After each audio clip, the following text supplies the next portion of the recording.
Once upon a time, in a small village in Igboland, there lived a young girl named Adamma. She was 15 years old, and her life had been filled with hardships from the very beginning.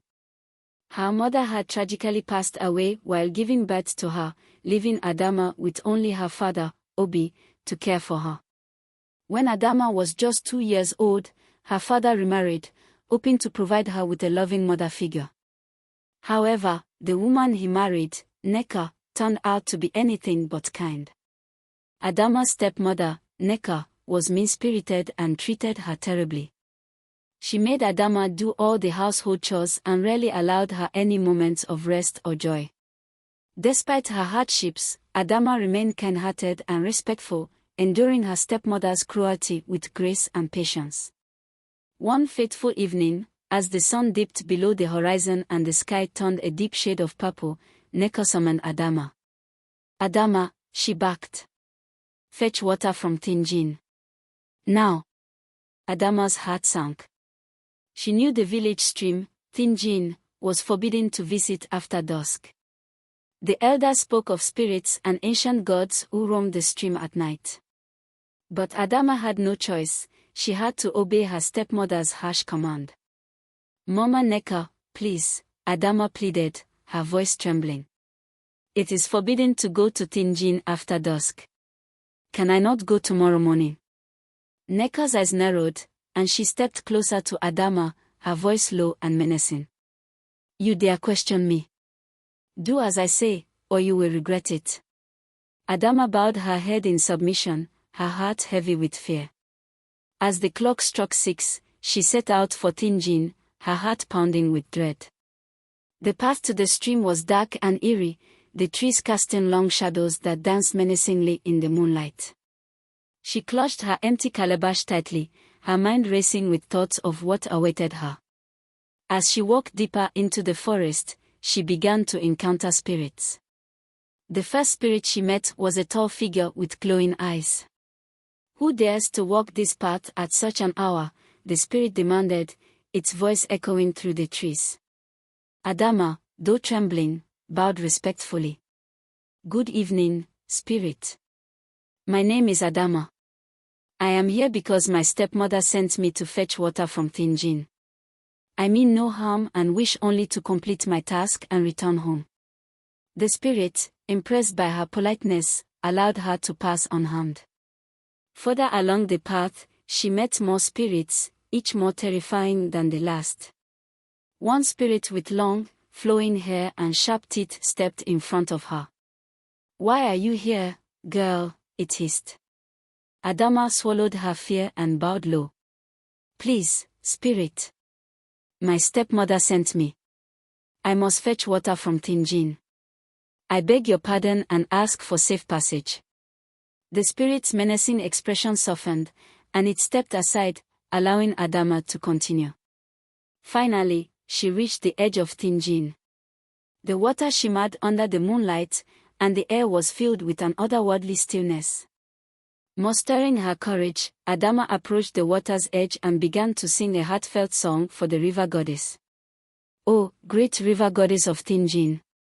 Hear my plea, I beg of thee. Forced I am by my stepmother's command to fetch your water with trembling hand. Harm me not, for I mean no ill. Only to fulfill my stepmother's will. Grant me mercy, let me see the day. And safely home, I shall find my way."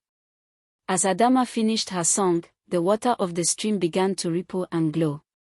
From the depths emerged the river goddess, resplendent in her ethereal beauty. Her voice was gentle yet powerful. "Adamma," she said, "I have heard your song and seen your plight. You are kind and respectful, and for this, I shall not harm you. Instead, I will grant you a gift." The goddess handed Adamma a beautifully crafted calabash. "When you return home, find a secluded place. Make a wish, break this calabash, and your wishes shall come true." Adamma thanked the goddess profusely, her heart filled with gratitude and hope. She filled her water jar and hurried back home, the spirits she encountered earlier watching over her, ensuring her safe passage. Upon reaching her home, Adamma quietly made her way to the open space behind their house. She held the calabash close, closed her eyes, and made her wishes. I wish for a bigger and more beautiful house for my father and me, with enough food, clothes, and jewelry for us. And I wish for my father to send Nneka away. With a deep breath, Adamma broke the calabash. A soft, magical light enveloped her, and she felt a sense of peace and fulfillment. She went to bed with a hopeful heart. The next morning, Adamma awoke to find that her wishes had come true. Where their small, shabby house once stood, a grand and beautiful home now gleamed in the morning sun.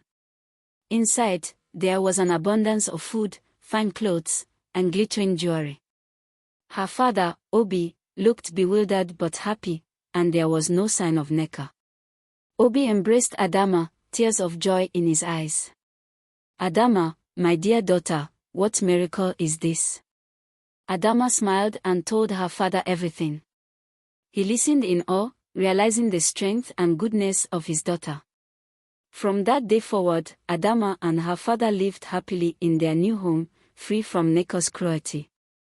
One day, while sitting in their beautiful new home, Obi asked Adamma, "My dear, how did this all happen?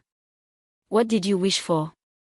Adamma looked at her father, her eyes shining with love. "I wished for a better life for us, Papa.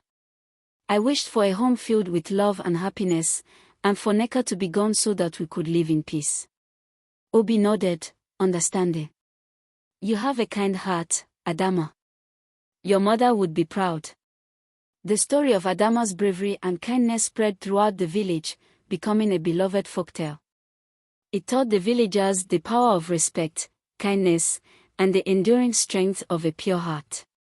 And so, Adamma's life blossomed, filled with love and happiness, a testament to the blessings that come to those who remain true and kind, even in the face of adversity.